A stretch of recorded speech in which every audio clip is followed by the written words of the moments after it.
যদি ভাগৱত শুনিবলৈ অহাৰ পাছতো বেলেগৰ চেণ্ডেল এযোৰ যদি মনে মনে পিন্ধি গুচি যায়, তে ভাৱত শুদ্ধতা ক'ত থাকিল? আপুনি ঘণ্টা ঘণ্টা শুনি থাকক, যদি ভাৱতেই শুদ্ধতা অহা নাই। আৰু ইয়াৰ আমি কেনেকৈ গম পাম ভাৱৰ শুদ্ধ হ'লে প্ৰতিস্ফলন ক'ত ঘটিব? সমাজত। সমাজত দেখা পাব চোৰ ডকাইত ধৰ্ষণ লুণ্ঠন ঈৰ্ষা দ্বেষ কাম ক্ৰোধ এইবিলাক নাইকিয়া হ'ব যদি প্ৰকৃততে ভাগৱত শ্ৰৱণ কৰিছে। কিন্তু সমাজলৈ যদি আমি চাওঁ তেতিয়া দেখা পাওঁ যে এতিয়াও চোৰ হৈ আছে, ডকাইতি হৈ আছে, ধৰ্ষণ হৈ আছে, লুণ্ঠন হৈ আছে, আৰু আমাৰ মনৰ মাজত ঈৰ্ষা দ্বেষ কাম ক্ৰোধ এইবিলাকে বাহ পাতি আছে। তেতিয়াহ'লে ভাগৱত যিটো ব্যাসদেৱে কৈছে ভাগৱত শুনিলে ভাৱৰ শুদ্ধতা হয়, তাৰমানে মিছা ক'লে নেকি? ব্যাসদেৱটো সাধাৰণ মানুহ নহয়। ব্যাস নামে ভৈলা সত্যৱতীৰ সন্ততি, দেখিলাহা প্ৰজা ভৈলা অতি অল্পমতি, কৰিলা অনেক শাখা চাৰিও বেদৰ, পুৰাণ ভাৰত শাস্ত্ৰ নিৰ্মিলা বিস্তৰ। চতুৰ্বিংশতি অৱতাৰত গুৰুজনাই কীৰ্তনত লিখি যোৱা কথা। ব্যাসদেৱ 24 অৱতাৰৰ ভিতৰত এজন, গতিকে তেওঁ মিছা কথা কোৱা নাই। আৰু এইটো মিছা নহয় যে আমি শুনিছোঁ, আৰু এইটো মিছা নহয় যে আমাৰ মনৰ ভাৱ শুদ্ধ হোৱা নাই। কেনাটো ক'ত লাগিছে?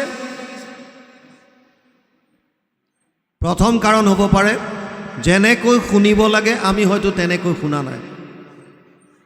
এতিয়াও যদি আপোনালোকে চাই, যদি ভাগৱত শ্ৰৱণ কৰিবলৈ ঘৰৰ পৰা আহিছে, এতিয়াও বহুতে গ্ৰাম্য কথা পাতি আছে এই মুহূৰ্তটো। তাৰমানে আহিছে শুনিবলৈ, কিন্তু কায়িকভাৱে ইয়াত আছে, মনটো ক'ৰবাত ঘূৰি ফুৰিছে। তেনেকৈ শুনিলে একো লাভ নহ'ব। আনুষ্ঠানিকতা ৰক্ষা কৰি ভাগৱত শুনিবৰ কাৰণে দিয়া নাই। সেৱকীয়ে আপোনালোকে ভাগৱতৰ পৰা কিবা এটা লৈ যাবৰ কাৰণে এইখিনি অনুষ্ঠান কৰিছে। যদি ইয়াত অহাৰ পাছত আমি গ্ৰাম্য কথা পাতোঁ, এইটোতো নামৰ অপৰাধ বুলি কৈছে, আৰু ইয়াৰ পৰা স্বয়ং ভগৱানো বচাব নোৱাৰোঁ বুলি কৈছে।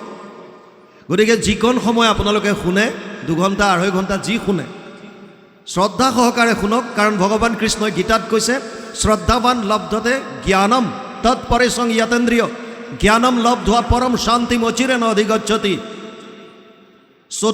চতুৰ্দশ অধ্যায় 39 নম্বৰ শ্লোক, 4ৰ্থ অধ্যায় 39 নম্বৰ শ্লোক।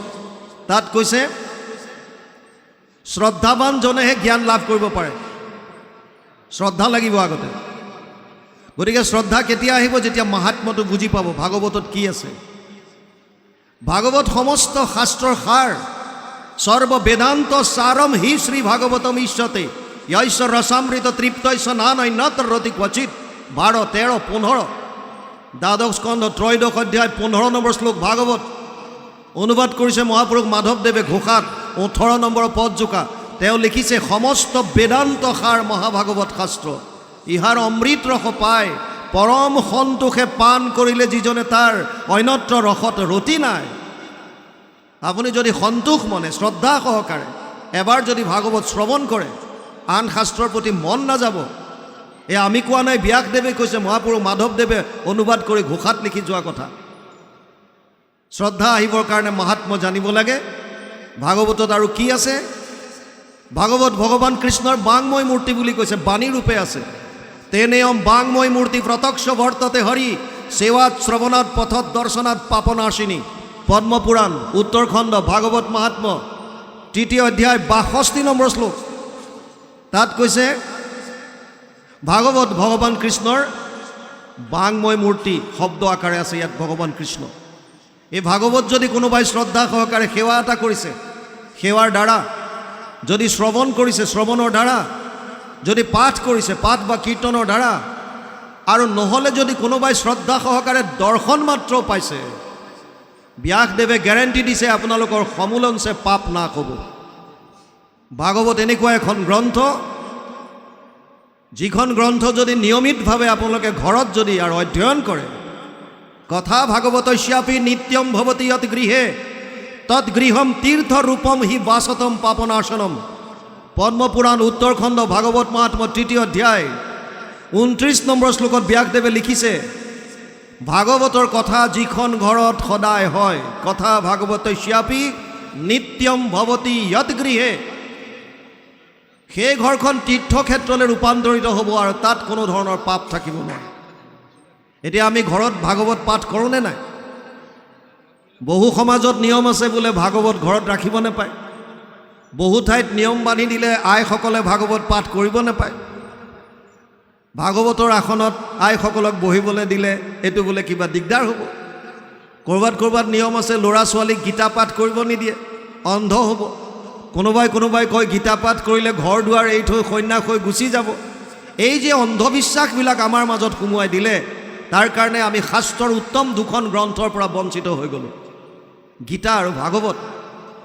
যি দুখন গ্ৰন্থই আমাক জীৱনৰ মাৰ্গ দেখুৱালেহেঁতেন, যি দুখন গ্ৰন্থ সময়ত অধ্যয়ন কৰা হ'লে আমি জীৱনৰ মাৰ্গ বিচাৰি পালোহেঁতেন, সেই দুখন গ্ৰন্থৰ পৰা সামাজিক কিছুমান অন্ধবিশ্বাসৰ কাৰণে আমাক আঁতৰাই থৈ দিলে, যাৰ কাৰণে আজি সৰু সৰু চহৰত 3খন 4খন 5খন 6খন 20খন পৰ্যন্ত ৰিহেব চেণ্টাৰ নিচামুক্তি কেন্দ্ৰ খুলিবলগীয়া হৈছে। অতি পৰিতাপৰ বিষয়, নিচামুক্তি কেন্দ্ৰ খুলিবলগীয়া হৈছে।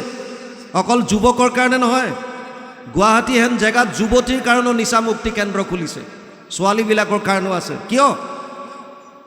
ভাগৱত অধ্যয়ন কৰা হ'লে গম পালেহেঁতেন, প্ৰহ্লাদে কৈছিল কৌমাৰ আচৰিত প্ৰাজ্ঞ ধৰ্মান ভাগৱতানিহ দুৰ্লভ মানুষ দেহ তত্ৰাপি অধ্ৰুৱম অৰ্থদম 761 সপ্তম স্কন্ধ 6ষ্ঠ অধ্যায় 1ম শ্লোক। দুৰ্লভ মনুষ্য জন্ম যিটো পায়া বুদ্ধিমন্ত যেবে হয়, কুমাৰ কালতে হোয়া একমত ভকতি কাছৰয়, ভাগৱতত লিখা আছে। কিন্তু কুমাৰ কালত আহিবৰ কাৰণে আপুনি শ্ৰৱণ কৰিব লাগিব, তেওঁলোকক শিকাব লাগিব। আমাৰ মনত সোমোৱাই দিলে যে সৰুতে এইবিলাক পঢ়িবই নাপায়, আধ্যাত্মিক শিক্ষাৰ পৰা আমাক আঁতৰাই দিলে। গতিকে ভাগৱতৰ মাহাত্ম্যটো আগতে গম পাব লাগে। ই এনেকুৱা এখন শাস্ত্ৰ, ৰামায়ণ মহাভাৰত গীতা বেদ বেদান্ত সমস্তৰ শাস্ত্ৰৰ সাৰ ইয়াত সোমাই থোৱা আছে। গতিকে ভাগৱত অধ্যয়ন কৰিবলৈ লওক। যিখন ঘৰত অকণমানো যদি পাঠ হয়, ভাগৱতৰে কাহিনীসমূহ কীৰ্তন কৰিব পৰাকৈ সুন্দৰভাৱে উলিয়াই গুৰুজনে আমাক কীৰ্তন ভাগ দি গৈছে। ভাগৱতৰে 10ম স্কন্ধৰ আদি চোৱা, 10মত 3টা আছে, আদি চোৱা, মধ্য চোৱা, শেষ চোৱা, 3টা খণ্ড কৰিছে। আদি চোৱা গুৰুজনে অনুবাদ কৰিছে, আৰু শেষৰ পৰা কুৰুক্ষেত্ৰ যাত্ৰা, যাক আমি 10ম বুলি কওঁ। 10ম ভাগৱতৰ বস্তু। যদি 10ম অধ্যয়ন কৰে, কীৰ্তন 10ম, ৰত্নাৱলী, ভাগৱতৰ যিমান ভক্তি মাৰ্গৰ লগত যিমানখিনি শ্লোক আছে, বিষ্ণুপুৰী সন্যাসীয়ে সেই সমস্ত শ্লোক একত্ৰিত কৰি এখন গ্ৰন্থ লিখিলে, ভক্তি ৰত্নাৱলী, যিখনৰ অনুবাদ মহাপুৰুষ মাধৱদেৱে কৰি থৈ গৈছে। সেইখন অধ্যয়ন কৰিব পাৰে। আৰু নহ'লে ঘোষা, গীতা ভাগৱতৰ উপৰিও অন্যান্য শাস্ত্ৰৰ সাৰসমূহ গোটাই ঘোষাৰ মাজত থৈ গৈছে। গতিকে কীৰ্তন 10ম, ঘোষা, ৰত্নাৱলী, গীতা, ভাগৱত, ভগৱান কৃষ্ণৰ চৰিত্ৰ সন্মিলিত যিকোনো গ্ৰন্থ যদি আপোনালোকে নিয়মিতভাৱে অধ্যয়ন কৰে, ব্যাসদেৱে কৈছে আপোনালোকৰ গৃহখন তীৰ্থক্ষেত্ৰলৈ ৰূপান্তৰিত হ'ব, আৰু আপুনি বাহিৰত তীৰ্থ ভ্ৰমণ কৰিবলৈ যোৱাত কোনো প্ৰয়োজন নাই। আপোনাৰ দেৱৰো ঈশ্বৰ হৰি তান্ত মহাযত্ন কৰি লৈও এক শৰণ সাক্ষাৎ, যাৰ ইচ্ছা মুখ্য পাইবে নালাগে দূৰত যাইবে, আছে হৰি সবাৰো হিয়াত, ভগৱান ইয়াত আছে। আপুনি নিয়মিতভাৱে যদি নাম গায়, নিয়মিতভাৱে যদি চৰিত্ৰ শ্ৰৱণ কীৰ্তন কৰে, তেতিয়াহ'লে ইয়াত ভগৱানক পাব, ইয়াত হৃদয়ত, আৰু তাৰ পাছত আৰু বেলেগৰ প্ৰতি আপোনাৰ মন নাযায়। বাৰু যি কি নহওক, সময় যিহেতুকে অলৰেডি পলম হৈ গৈছে, ৰাতিলৈ ভাওনাও আছে, গতিকে আমি পাতনি দীঘলীয়া নকৰি ভাগৱতত সোমাওঁ। মূল ভাগৱত সংস্কৃতত আছে, 12টা স্কন্ধ, 335টা অধ্যায়, 18,000 শ্লোক, 5,96,000 শব্দ, 10টা লক্ষণ আছে ভাগৱতত। অত্ৰ স্বৰ্গ বিসৰ্গ স্থানম পোষণম উতয় মনন্তৰ এশ অনুকথা নিৰোধ মুক্তি আশ্ৰয় 2, 10, 1। দ্বিতীয় স্কন্ধ 10ম অধ্যায় 1ম শ্লোক ভাগৱত। সৰ্গ বিসৰ্গ স্থান পোষণ উতি মনন্তৰ ঈশানু নিৰোধ মুক্তি আশ্ৰয়, 10টা লক্ষণ ভাগৱতত আছে। তৃতীয় স্কন্ধৰ পৰা লক্ষণসমূহ আৰম্ভ হৈছে। প্ৰথম আহিছে সৰ্গ। ভাগৱতত কি আছে থুলমূলকৈ বুজি লওক। প্ৰথম আৰু দ্বিতীয় জাষ্ট পাতনি। কেনেকৈ শৌনক আদিয়ে সুতমুনিক প্ৰশ্ন কৰিছে, কেনেকৈ ভাগৱতৰ সৃষ্টি হ'ল, কেনেকৈ পৰীক্ষিতৰ জন্ম হ'ল, কেনেকৈ তেওঁ শাপগ্ৰস্ত হ'ল, কেনেকৈ তেওঁ শুকদেৱে ভাগৱত ক'বলৈ আহিল, কি প্ৰশ্নৰ হাত ধৰি পেলাই ক'লে, সেইখিনি আমি আলোচনা কৰিম দ্বিতীয়ত। কিন্তু আচল লক্ষণ আৰম্ভ হৈছে তৃতীয়ৰ পৰা। তৃতীয় স্কন্ধৰ লক্ষণ হৈছে সৰ্গ। সৰ্গ মানে আদি সৃষ্টি। কোটি কোটি ব্ৰহ্মাণ্ডৰ হৰি অধিকাৰী। আমি এখন ব্ৰহ্মাণ্ডৰ এটা চুকত আছোঁ। এনেকুৱা কোটি কোটি ব্ৰহ্মাণ্ড আছে বুলি শাস্ত্ৰই কৈছে। এই কোটি কোটি ব্ৰহ্মাণ্ডৰ সৃজন কেনেকৈ হ'ল, এয়া জানিবৰ কাৰণে তৃতীয় স্কন্ধ ভাগৱত অধ্যয়ন কৰিব লাগিব। তাত আপোনালোকে পাব। চতুৰ্থ স্কন্ধ বিসৰ্গ, ছেকেণ্ডাৰী সৃষ্টি। ব্ৰহ্মা আদিৰ দ্বাৰা সৃষ্টিৰ বিকাশ কেনেকৈ হ'ল, সেয়া জানিবৰ কাৰণে চতুৰ্থ স্কন্ধ অধ্যয়ন কৰিব লাগিব।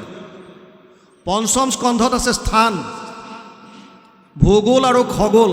খগোল মানে গ্ৰহ নক্ষত্ৰৰ বিস্তৃত বিৱৰণ। ভূগোল আৰু খগোলৰ বিষয়ে যদি জানিবলৈ ইচ্ছা কৰে পঞ্চম স্কন্ধ অধ্যয়ন কৰিব লাগিব। ষষ্ঠ স্কন্ধ লক্ষণ হৈছে পোষণ। কোটি কোটি ব্ৰহ্মাণ্ডত যিমান জীৱৰাশি আছে ভগৱানে সকলোকে কেনেকৈ পোষণ কৰিছে। বিষ্ঠাৰ গৰ্তত থকা এটা কীটো জীয়াই আছে, তেওঁৰ কাৰণেও খাদ্য যোগাৰ আছে। গছ বন, গছৰ ওপৰত থকা চৰাই চিৰিকটিৰ কাৰণেও আছে, পোক পৰুৱাৰ কাৰণেও আছে। আনকি সন্তান এটা মাতৃৰ কোলা গৰ্ভত থাকোঁতে সেই সন্তানটোৱে জন্ম হৈ প্ৰথম গ্ৰহণ কৰিব পৰীয়া আহাৰ মাকৰ স্তনত আগতেই তৈয়াৰ কৰি দিয়ে। কিমান কৃপালু হ'ব লাগিব। গতিকে সেইজন ভগৱানে কেনেকৈ পোষণ কৰি আছে, বৃত্তাসুৰ বধ, চিত্ৰকেতু উপাখ্যান, অজামিল উপাখ্যান, বিভিন্ন কাহিনীৰ দ্বাৰা বৰ্ণনা কৰিছে। সপ্তম স্কন্ধৰ লক্ষণ হৈছে উতি। উতি মানে বাসনা। আমাৰ তিনি ধৰণৰ বাসনা আছে, দৈবিক বাসনা, আসুৰিক বাসনা আৰু মানৱীয় বাসনা। মহন্তৰ কৃপাত দৈবিক বাসনাৰ উদ্ভৱ হয়, সেয়া বুজাবৰ কাৰণে প্ৰহ্লাদৰ চৰিত্ৰ আনিছে। মহন্তৰ কোপত আসুৰিক বাসনাৰ উদ্ভৱ হয়। কেনেকৈ চাৰি সিদ্ধৰ কোপত বৈকুণ্ঠৰ দুৱাৰপাল জয় আৰু বিজয় শাপগ্ৰস্ত হৈ অসুৰ যোনিত আহিবলগীয়া হ'ল, এয়া সুন্দৰভাৱে বৰ্ণনা কৰিছে হিৰণ্যক্ষ আৰু হিৰণ্যকশিপুৰ কথাৰে। মানৱীয় বাসনাৰ কথা ক'বলৈ গৈ নাৰদে যুধিষ্ঠিৰক বৰ্ণাশ্ৰম ধৰ্মৰ কথা যদিও সংস্কৃত ভাগৱতত 5টা অধ্যায়ত বিস্তৃতভাৱে বিৱৰণ দিছে, অসমীয়ালৈ ইয়াৰ অনুবাদ কৰা নাই। কাৰণ ভক্তি মাৰ্গত বৰ্ণাশ্ৰম ধৰ্মৰ বিশেষ প্ৰয়োজন নাই। বৰ্ণ মানে 4টা জাতি। ব্ৰাহ্মণ ক্ষত্ৰিয় বিষাম শূদ্ৰানাম চ পৰম তপ কৰ্মাণি প্ৰবিভক্তানি স্বভাৱ প্ৰভাৱেৰ গুণেই। অষ্টাদশ অধ্যায় 41 নম্বৰ শ্লোক গীতা। অৰ্জুনক কৈছে, হে অৰ্জুন, ব্ৰাহ্মণ ক্ষত্ৰিয় বৈশ্য আৰু শূদ্ৰ 4টা জাতি মই কৰ্মৰ ওপৰত ভিত্তি কৰি সৃষ্টি কৰিলোঁ। ব্ৰাহ্মণসকলৰ কাম আছিল সম দম তপ শৌচম শান্তি আৰ্জৱম এবচ জ্ঞান বিজ্ঞান আস্তিক্যম ব্ৰহ্মকৰ্ম স্বভাৱজম। অষ্টাদশ অধ্যায় 42 নম্বৰ শ্লোক গীতা। সম মানে মনৰ ওপৰত সংযম, দম মানে ইন্দ্ৰিয়ৰ দমন, তপ মানে কায় মনো বাণীৰ সহ্য কৰিব পৰা গুণটো ঈশ্বৰ উপাসনাৰ কাৰণে তপ। শৌচম মানে পবিত্ৰতা। 2 ধৰণৰ পবিত্ৰতা আছে। শৌচাংশ দ্বিবিধম প্ৰোক্তম বাহ্যম অভ্যন্তৰম তথা মৃজলাভ্যম স্মৃতম বাহ্যম ভাৱশুদ্ধি তথান্তৰম। 2 ধৰণৰ পবিত্ৰতা আছে, এক হৈছে বাহ্যিক আৰু এক হৈছে আভ্যন্তৰীণ, ভিতৰৰ। বাহ্যিক শুদ্ধতা আগতে মাটি পানী দিয়ে হাত ধুই পেলাই চাফা কৰিছিল, এতিয়া বহুত ধৰণৰ কেমিকেল ওলাল। কিন্তু আটাইতকৈ ডাঙৰ শুদ্ধতাৰ কথা কৈছে ভাৱৰ। ভাৱত যদি শুদ্ধতা নাই, বাহ্যিকভাৱে আপুনি যিমানেই নীতি নিয়ম নকৰক কিয়, আপুনি বাহ্যিকভাৱে ধৰ্মৰ নামত ঢেৰ কিবা কিবি কৰি আছে, কিন্তু ভাৱত শুদ্ধতা নাই। কাৰোবাৰ উন্নতি দেখি আপুনি জ্বলে, কাৰোবাৰ ভাল হোৱাটো কামনা নকৰে, তেতিয়াহ'লে আপোনাৰ নীতি নিয়মবিলাকৰ পৰা বিশেষ কাম হোৱা নাই। কাৰণ ভগৱানে কৈছে, মইতো সমস্ত প্ৰাণীত আছোঁ, সমস্ত ভূতত ব্যাপী আছোঁ মই হৰি, সবাকো মানিবা তুমি বিষ্ণু বুদ্ধি কৰি। এই ভাৱটোৱে যদি অহা নাই, তেতিয়াহ'লে আপোনাৰ কি পবিত্ৰতা আহিল? আৰু এখন সুন্দৰ সমাজ গঢ় দিবৰ কাৰণে এটা সুন্দৰ মনৰ প্ৰয়োজন। গতিকে মনতেই যদি শুদ্ধতা নাই, তেতিয়া লাভ নাই। ব্ৰাহ্মণসকলৰ এটা এইটো লক্ষণ আছিল যে তেওঁলোকৰ বাহ্যিক আৰু ভিতৰি শুদ্ধতা থাকিব লাগিব, যিজন ব্ৰাহ্মণ হ'ব লাগিব।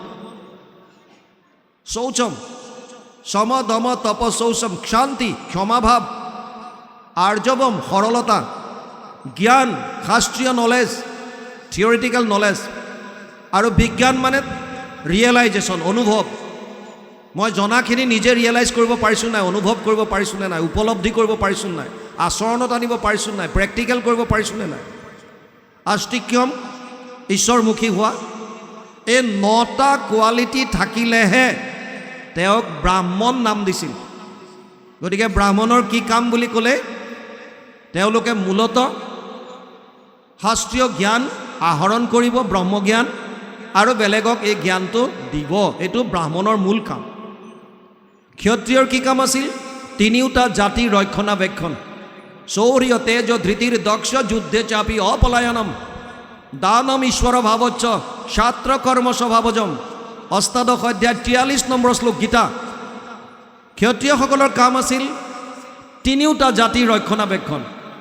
বৰ্তমান সময়ত যদি ক্ষত্ৰিয় কোন বুলি আপোনাক প্ৰশ্ন কৰে, আপুনি ডাইৰেক্ট ক'ব পাৰিব যে ডিফেন্স পাৰ্চনেল, পাৰামিলিটাৰী ফ'ৰ্চেছ, পুলিচ, প্ৰশাসন, যাৰ কাৰণে আমি সুৰক্ষিত হৈ আছোঁ, ৰাতি আৰামত শুব পাৰিছোঁ। এইসকল ক্ষত্ৰিয় ৰক্ষণাবেক্ষণ দি আছে আমাক। বৈশ্য কাক কৈছিল? কৃষি গোৰক্ষ বাণিজ্যম বৈশ্যকৰ্ম স্বভাৱজম। অষ্টাদশ অধ্যায় 44 নম্বৰ শ্লোক গীতা।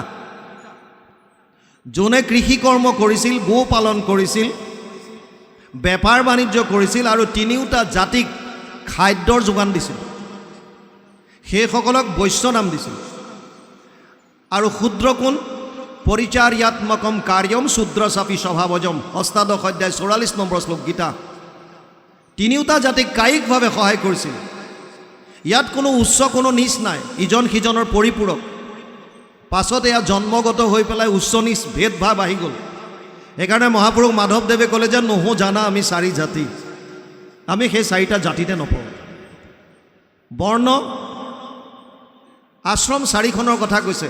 আশ্ৰম প্ৰথম 25 বছৰলৈকে ব্ৰহ্মচৰ্য, ব্ৰহ্মজ্ঞান লাভৰ কাৰণে কামনা বাসনাৰ পৰা আঁতৰি থাকি ঈশ্বৰ উপাসনা কৰি তেওঁ জ্ঞান আহৰণ কৰিব, আধ্যাত্মিক জ্ঞান।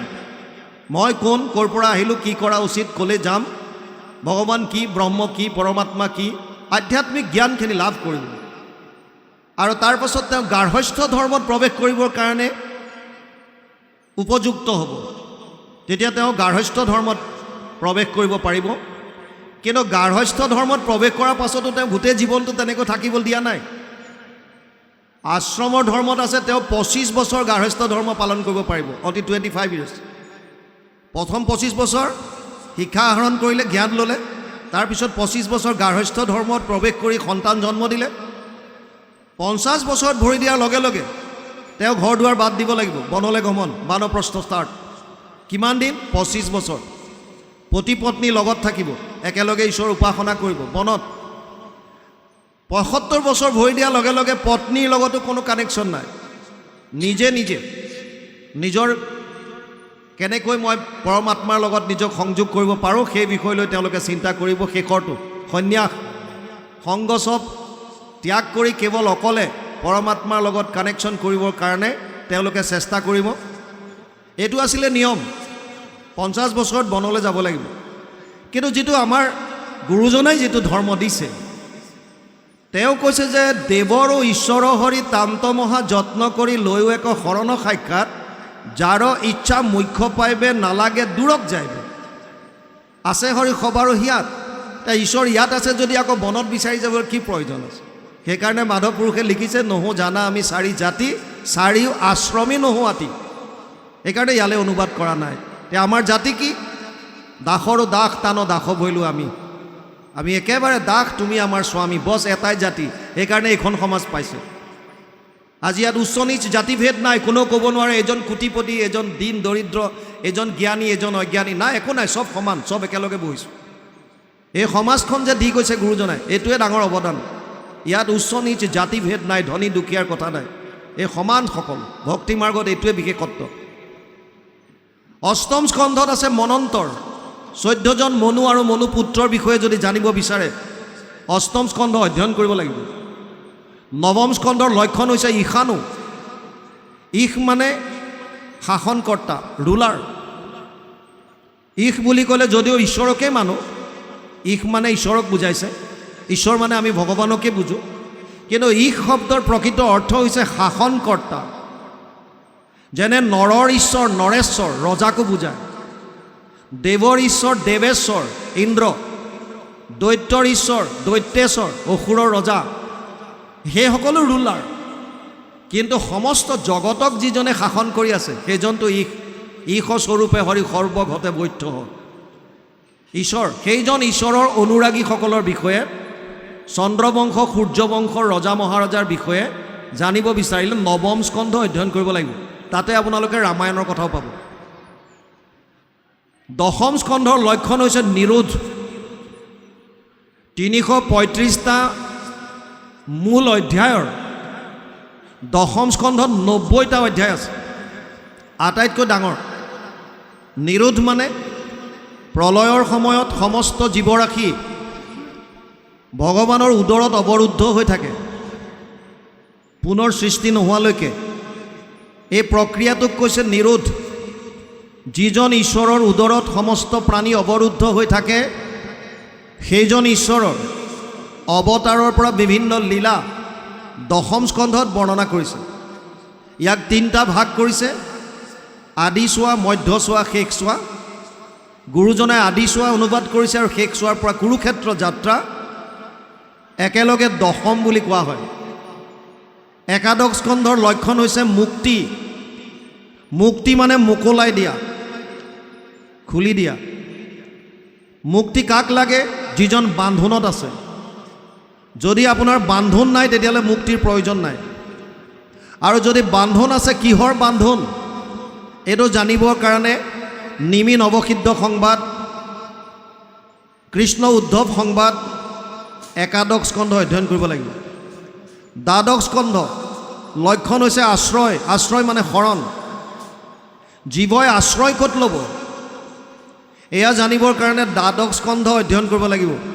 আৰু ব্যাসদেৱে কৈছে দশমৰ্থ বিশুদ্ধ্যাৰ্থম নবানিমিহ লক্ষণম বৰ্ণয়ন্তি মহাত্মান শ্ৰুতেনা অৰ্থেন চাঞ্জসা 2:10-2 ভাগৱত দ্বিতীয় স্কন্ধ দশম অধ্যায় 2 নম্বৰ শ্লোকত ব্যাসদেৱে কৈছে দশম লক্ষণটোক অৰ্থাৎ আশ্ৰয় শৰণ বস্তুটোক প্ৰতিপন্ন কৰিবৰ কাৰণে মই বাকী 9টা লক্ষণ বৰ্ণনা কৰিছোঁ। থুলমূলকৈ ভাগৱতৰ বিৱৰণ এইখিনি। ভাগৱত আৰম্ভ হৈছে নৈমিষাৰণ্যত। 28,000 ঋষিমুনি একত্ৰিত হৈছে। কলিযুগৰ ভয়াৱহতাৰ কথা লক্ষ্য কৰি কলিযুগৰ মানুহৰ পৰম কল্যাণ সাধনৰ অৰ্থে তেওঁলোকে 1000 বছৰ জোৰা এটা যজ্ঞ কৰিছিল। উদ্দেশ্য মহান আছিল, কিন্তু 1000 বছৰ যজ্ঞ কৰাৰ পাছতো বিশেষ একো ফল নাপালে। তেতিয়া এই 28,000 ঋষিৰ ভিতৰত যিজন কথামৃত ৰসস্বাদ কুশল শৌনক অব্ৰবীত, কথামৃত পান কৰাত যিজন কুশল সেইজনৰ নাম দিছে শৌনক। শৌনক কোন? যিজন শ্ৰৱণত পটু, শ্ৰৱণত যিজন পাৰ্গত সেইজনৰ নাম দিছে শৌনক। শৌনকে 28,000 ঋষিক প্ৰতিনিধিত্ব কৰিছে।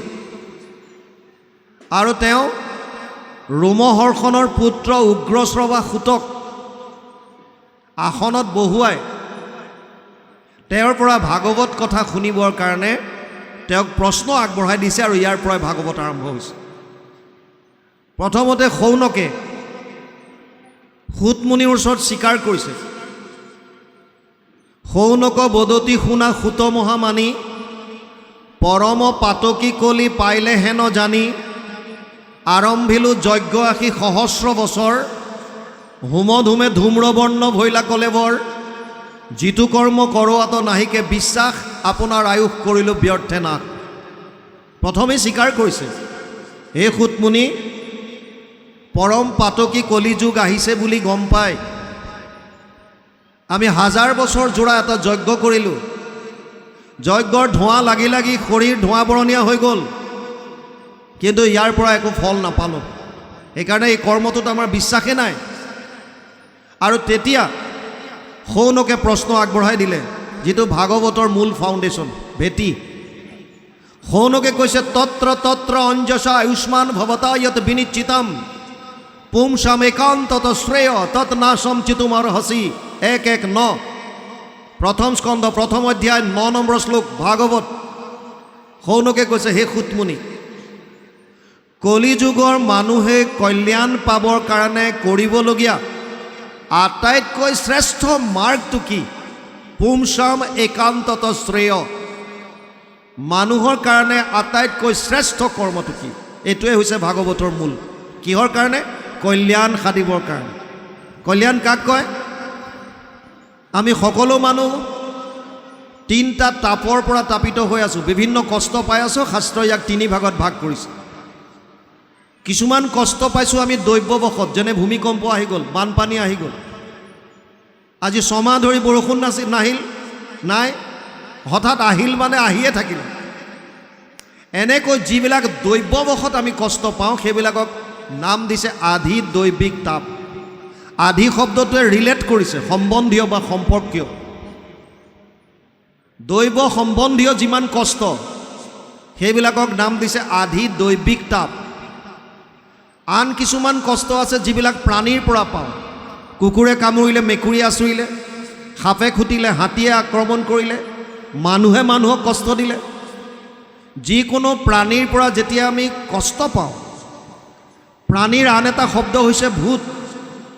যেনে সমস্ত ভূতত ব্যাপী আছোঁ মই হৰি, সকলো প্ৰাণীত মই হৰি হিচাপে ব্যাপ্ত হৈ আছোঁ যে কৈছে, এই ভূত। গতিকে ভূত সম্বন্ধীয় যিমান কষ্ট, তাক শাস্ত্ৰই নাম দিছে আধি ভৌতিক তাপ। আৰু এবিধ হৈছে আধ্যাত্মিক। আধ্যাত্মিক 2 ধৰণৰ, এক হৈছে শাৰীৰিক, এক হৈছে মানসিক। শাৰীৰিক বিভিন্ন অসুস্থতাৰ কাৰণে আমি কষ্ট পাওঁ। আৰু আটাইতকৈ সমস্যা আৰু বৰ্তমান চিন্তনীয় বিষয় হৈছে মানসিক তাপ। সৰু ল'ৰা ছোৱালীৰ পৰা মৃত্যুৰ দুৱাৰদলিত থিয় হৈ থকা বৃদ্ধ অৱস্থালৈকে প্ৰায় মানুহ মানসিক চাপত ভুগি আছে। কিছুমানে ব্যক্ত কৰে, কিছুমানে নকৰে। কিছুমানৰ কাৰণ ব্যক্তিগত, কিছুমান পৰিয়াল কেন্দ্ৰিক, কিছুমান হৈছে সামাজিক ব্যৱস্থাৰ কাৰণে, কিছুমান হৈছে দেশৰ নীতি নিয়মৰ কাৰণে। কাৰণ যিয়ে নহওক কিয়, প্ৰায় মানুহ মানসিক চাপত ভুগি আছে। আৰু এই 2টা একেলগে, শাৰীৰিক আৰু মানসিক তাপ, 2টাক একেলগে মিলাই নাম দিছে আধ্যাত্মিক তাপ। এই 3টা তাপৰ পৰা পৰিত্ৰাণ পাব লাগে, 1 নম্বৰ কথা। দ্বিতীয় হৈছে আমি কোনো দুখ নিবিচাৰোঁ, গতিকে দুখৰ পৰা পৰিত্ৰাণ পাব লাগে, দুখৰ নিবৃত্তি হ'ব লাগে। তৃতীয় হৈছে আমাক সকলোকে আনন্দ লাগে, গতিকে আনন্দৰ প্ৰাপ্তি হ'ব লাগে। আৰু চতুৰ্থত হৈছে আমি কোনো কুকুৰ মেকুৰী গাধ ঘোঁৰা হৈ জন্ম হ'ব নিবিচাৰোঁ। মানে এই সংসাৰ চক্ৰ, যিটো জন্ম মৰণৰ চক্ৰ, ইয়াৰ পৰা মুক্তি লাগে। এই আটাইখিনি বস্তু একেলগে মিলাই এটা শব্দত যদি আপোনালোকে কয়, তেতিয়াহ'লে সেইটোৱে হৈছে কল্যাণ। সৌনকৰ প্ৰশ্ন হৈছে, এনেকুৱা কি কাম আছে যিটো কৰিলে মানুহে কল্যাণ সাধিব পাৰিব? এইটো হৈছে ভাগৱতৰ মূল প্ৰশ্ন। সুতমুনিয়ে উত্তৰ দিব বিচাৰোঁতে সৌনকে কৈছে, ৰ'বা, উত্তৰ দিয়াৰ আগতে কলিযুগৰ মানুহৰ শাৰীৰিক আৰু মানসিক ক্ষমতাটোৰ বিষয়ে বুজি লোৱা। কিয়? কাৰণ তুমি যিকোনো উপায় দিলে কলিযুগৰ মানুহে অৱলম্বন কৰিব নোৱাৰে। যদি সুতমুনিয়ে ক'লেহেঁতেন যে কোনোবাই যদি পৰম কল্যাণ সাধিব বিচাৰিছে, তেওঁলোকে 1000 বছৰ তপস্যা কৰক। এতিয়া কলিযুগৰ মানুহে 1000 বছৰ তপস্যা কৰিব পাৰিবনে নাই? কাৰণ ইমান দিন কোনো জীয়াই নাথাকে। সেইকাৰণে ভাগৱতত বৰ এটা ডাঙৰ কথা কৈছে, কলিযুগৰ মানুহৰ 8টা বস্তু কমিব, হ্ৰাস পাব। ততচ্ছ অনুদিনম ধৰ্মম সত্যম শৌচম ক্ষমা দয়া কালেন বলেন ৰাজন নংসতি আয়ু বলম স্মৃতি। 12:2-1 দ্বাদশ স্কন্ধ 2য় অধ্যায় 1ম শ্লোক ভাগৱত। তাত কৈছে 8টা বস্তু কলিযুগৰ মানুহৰ হ্ৰাস পাব।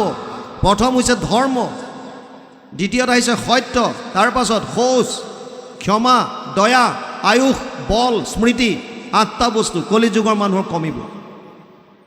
আগতে যিটো শাৰীৰিক বল আছিল এতিয়া নাই, আগৰ যিখিনি স্মৃতি শক্তি আছিল এতিয়া সেইখিনি নাই, শাৰীৰিক যিখিনি ক্ষমতা আগতে আছিল বৰ্তমান নাই, আয়ুস কমি আহিল। সেইকাৰণে সৌনকে কৈছে প্ৰায়ে না অলপায়ুষ সভ্য কলৌ অস্মিন যুগে জনা মন্দ সুমন্দ মতয়ো মন্দিয় ভাগ্য হি উপদ্ৰতা। 1:10 প্ৰথম স্কন্ধ প্ৰথম অধ্যায় 10 নম্বৰ শ্লোক ভাগৱত। সৌনকে কৈছে হে সুতমুনি, কলিযুগৰ মানুহৰ আয়ুস কম, প্ৰায়ে না অলপায়ুষ, অলপমান। কিমান আয়ুস? প্ৰহ্লাদে দৈত্য শিশুসকলক কৈছে পুৰুষৰ আয়ুস 100 বৰিষ সাক্ষাৎ, তাহাৰ অৰ্ধেক যায় বিফলে নিদ্ৰাত। কলিযুগৰ মানুহৰ আয়ুস 100 বছৰ, আধাটো শুই থাকোঁতে যায়। 20 বৰিষ যায় বালক ক্ৰীড়াত, খেলা ধূলা কৰোঁতে 20 বছৰ, আৰু গাত কথা লগা নাই, সৰু হৈ আছে, কলেজ গৈছেহে, এনেকৈ থাকোঁতে 20টা বছৰ পাৰ হ'ল। 20 বৰিষ যায় জৰা অৱস্থাত, বৃদ্ধ অৱস্থাত, চকুৰে নেদেখে, কাণেৰে নুশুনে, যাওঁ বুলি যাব নোৱাৰে, খাওঁ বুলি খাব নোৱাৰে, বহি থাকিব নোৱাৰে, এনেকৈ বিচনাত পৰি পৰি 20টা বছৰ গ'ল। জীৱা অৱশেষ আয়ু থাকয় যুৱাত, সিও কামে ক্ৰোধে লোভে যায় অজ্ঞানত, লেঠা শেষ। সেইকাৰণে সৌনকে কৈছে হে সুতমুনি, কলিযুগৰ মানুহৰ আয়ুস একেবাৰে কম, বুদ্ধিহীন, ভাগ্যহীন। সেইকাৰণে যিটো উপায় দিবা একেবাৰে সহজ উপায় এটা দিয়া। এনেকুৱা কি সহজ উপায় আছে সেইটোহে দিবা তুমি। সুতমুনিয়ে ক'বলৈ ধৰোঁতে কৈছে ৰ'বা আৰু বুজি লোৱা, এই কথাখিনি আগতে বুজি ল'লে আপোনালোকে আচল ৰহস্যটো পাব ভাগৱতৰ। সেইকাৰণে মই পাতনিটো কৈ আছোঁ এইখিনি, ভাগৱতৰ প্ৰথম স্কন্ধৰ কথাখিনি। সৌনকে কৈছে হে সুতমুনি, তুমি এনেকৈ নাভাবিবা যে আমাৰ এই 28,000 ঋষিমুনি লিখা পঢ়া নজনা। 28 সহস্ৰ ঋষি বেদত প্ৰধান, ভাগৱতৰ প্ৰথম স্কন্ধত আছে, কোনো কম নহয়, চব বেদজ্ঞ। সমস্যা কি হৈছে? সমস্যা হৈছে আমাৰ শাস্ত্ৰ অধ্যয়ন কৰাৰ কাৰণে। মানে এইটো নতুন কথা, নপঢ়িলে বাৰু বেলেগ কথা, কিন্তু পঢ়ি পেলাই আকৌ ঘটনা দিগদাৰ হোৱাটো কেনেকুৱা কথা? তাই কৈছে সমস্যাটো পঢ়াৰ কাৰণে হৈছে, শাস্ত্ৰ অধ্যয়ন কৰি পেলাই আমি বিপদত পৰিছোঁ। কিয়? কাৰণ ভুৰি নিভুৰি কৰ্মানি শ্ৰুতব্যানি বিভাগছ, শাস্ত্ৰ বহুত আছে আৰু কোনোখনৰ লগত কোনোখনৰ মিল নাই। সমস্যাটো তাত। সেইকাৰণে কোনো মানুহক নিন্দা কৰিব নাপায়। যাৰ হাতত যোনখন গ্ৰন্থ পৰিছে তেওঁলোকে সেইমতে চলি আছে, আপুনি মই নিন্দা কৰিবলৈ কোন? বুজি পাইছে নাই? মহাপুৰুষ মাধৱদেৱ শাস্ত্ৰজ্ঞ আছিল। কোনবিলাক শাস্ত্ৰত? আগম শাস্ত্ৰত, তান্ত্ৰিক শাস্ত্ৰত তেওঁ ঘোৰ শাক্ত আছিল। ইভেন তেওঁ যেতিয়া বন্দুকাৰ পৰা আহি আছে, ককায়েক দামোদৰক লগ কৰি বাটতে গম পালে মাক অসুস্থ, মাকক থৈ গৈছিল ভনী জোঁৱাই ৰামদাসৰ ওচৰত, আৰু গম পাই তেওঁ শাক্তপন্থী এজন মানুহৰ নিচিনাকৈ দেৱী মাৰ ওচৰত প্ৰাৰ্থনা কৰিছে, হে দেৱী মা, মোৰ মাক সুস্থ কৰি দিয়া, এযোৰ পাঠা। আমাৰো বহুতে তেনেকৈ নামঘৰত হ'লেও আগবঢ়ায়, ল'ৰাটোৰ কাৰণে ভাল চাকৰি এটা যোগাৰ কৰি দিয়া, নামঘৰৰ বাওঁফালৰ বাৰাণ্ডাৰ টিংখিনি ময়ে দিম, ঘোষ দিয়ে বহুতে। ছোৱালীজনী ভাল, ল'ৰা এটা চাই দিয়া প্ৰভু, এই অমুকটো মই কৰি দিম, ঘোষ। মাধৱ পুৰুষো দিছে ঘোষ, এহাল পাঠা, এযোৰ পাঠা দিব। আৰু ঘৰলৈ আহি যেতিয়া গম পালে যে ৰামদাসৰ ঘৰত মাকক থৈ গৈছিল যে সুস্থ হ'ল, এতিয়া মাধৱ পুৰুষে এগ্ৰিমেণ্টত যেতিয়া ছাইন কৰিছে, পাঠা আনিবলৈ ৰামদাসক দিছে পইচা, এইটো লোৱা আনি দিয়া। কিয়? এই দুৰ্গা পূজা আহি আছে, শাৰদীয় পূজাত দিব লাগিব। ৰামদাসে নুশুনাৰ ভাও ধৰিছে। কিয়?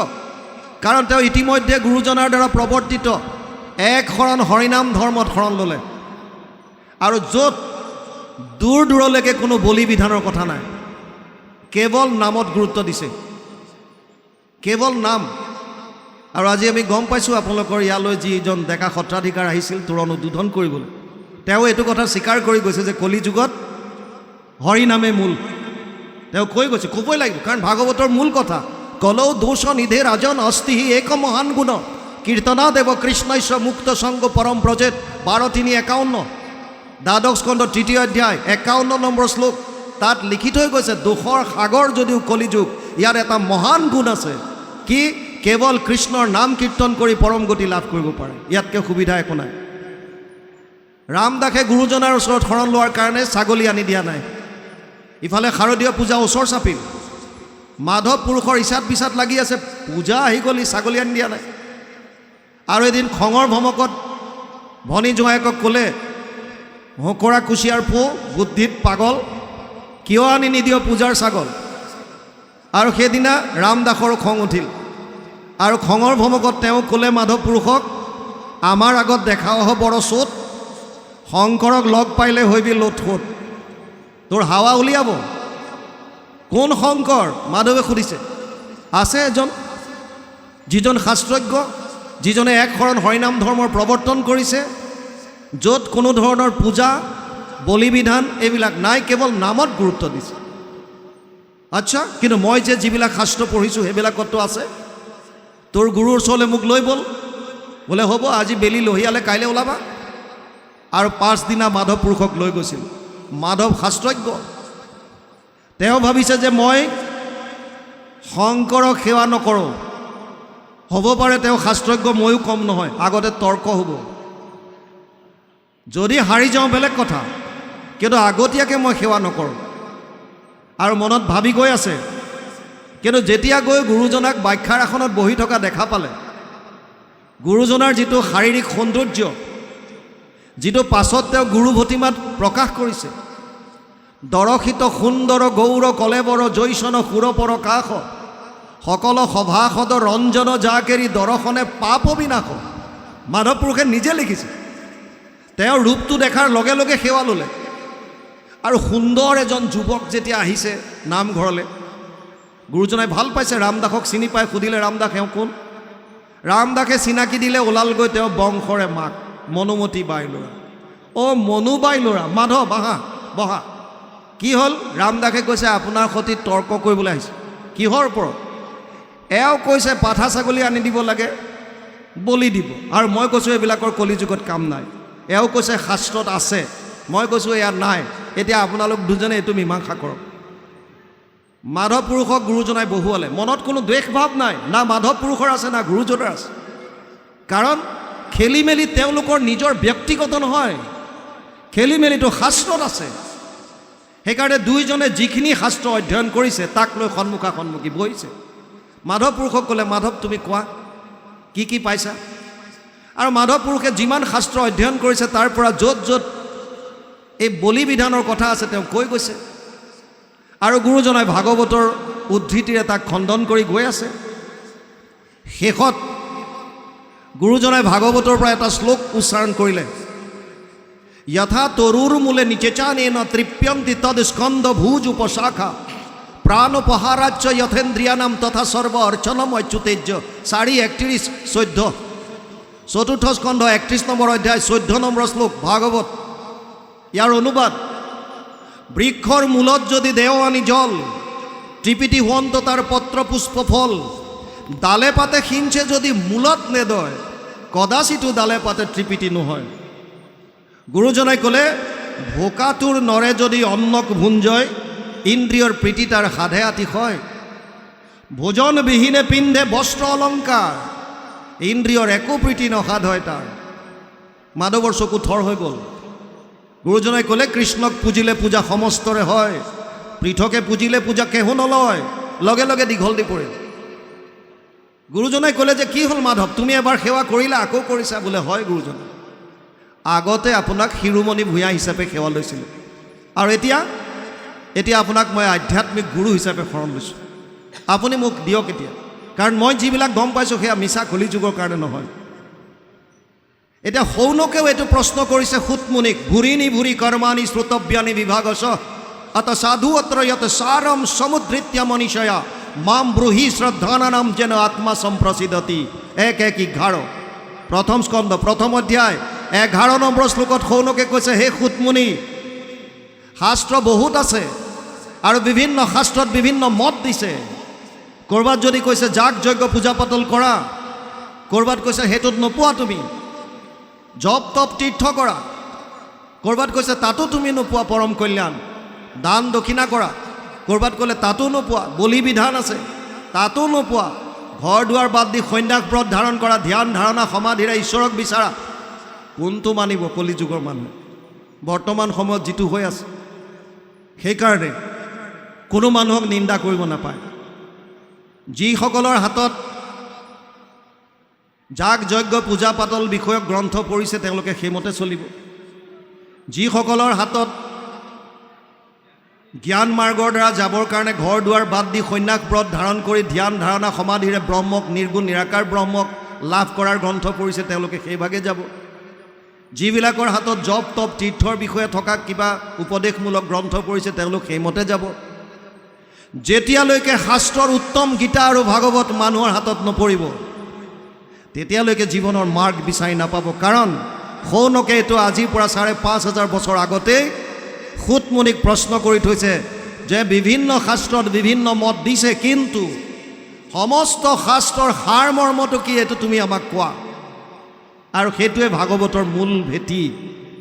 তেতিয়া সুতমুনিয়ে ক'লে, হে শৌনক আদি ঋষি সমস্ত চিন্তা নকৰিবা, তোমালোকক মই এনেকুৱা এটা উপায় দিম যিটো উপায় অৱলম্বন কৰি ৰজা পৰীক্ষিতে ৭ দিনত পৰম গতি লাভ কৰিলে। যিটো উপায় অৱলম্বন কৰি খটাংগ ৰজাই ২ দণ্ডত পৰম গতি লাভ কৰি গুচি গ'ল। আৰু তাৰ পাছত তেওঁ ভাগৱত কোৱা আৰম্ভ কৰিছে। শুকদেৱ পৰীক্ষিতৰ কি কি কথা হৈছিল এই কথাখিনি সুন্দৰ ৰূপে আহিছে। আমি এতিয়া পাঠৰ লগে লগে যাম। ২য় স্কন্ধ আজি উলিয়াইছে।